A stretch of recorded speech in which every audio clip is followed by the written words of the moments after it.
Britania e Madhe nuk do të përfshi policinë e saj në rastin Dehari, njoftuan nga kjo ambasadë për radio-televizionin 21. Kjo përgjigje vjen pas kërkesës së ministrës së drejtësisë Durata Hoxha për hetim ndërkombëtar në rastin Dehari.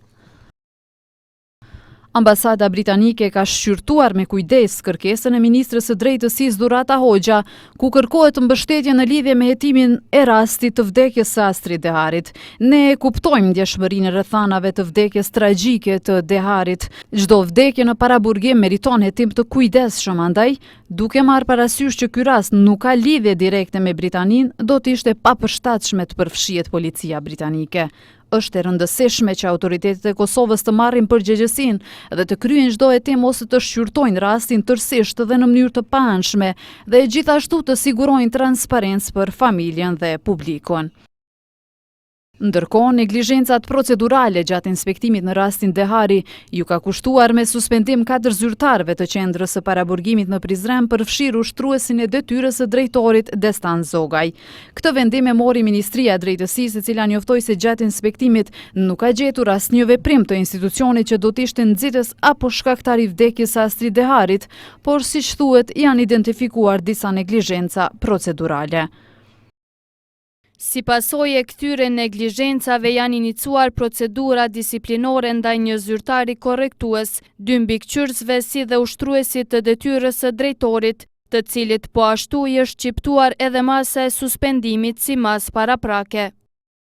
Me gjithë përpjekjet tona për ta kontaktuar të suspenduarin kryesor, ushtruesin e detyrës së drejtorit të qendrës së paraburgimit në Prizren Destan Zogaj, nuk arritëm të marrim deklarat, pasi Zogaj vazhdimisht e ka mbyllur telefonin.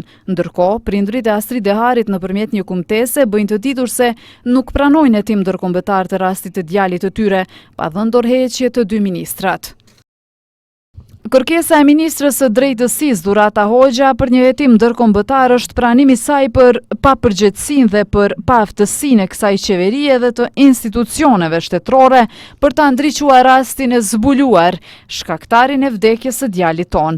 Kjo kërkesë do të kishte kuptim vetëm nëse njëkohësisht zonja Durata Hoxha dhe kolegu i saj, ministri i punëve të brendshme zotri Skënder Hyseni, japin dorëheqje menjëherë. Paralelisht me këtë, duhet të ndërpriten hetimet aktuale që po i udhëheqin prokurorët me të zhbiraj e Syl Hoxha.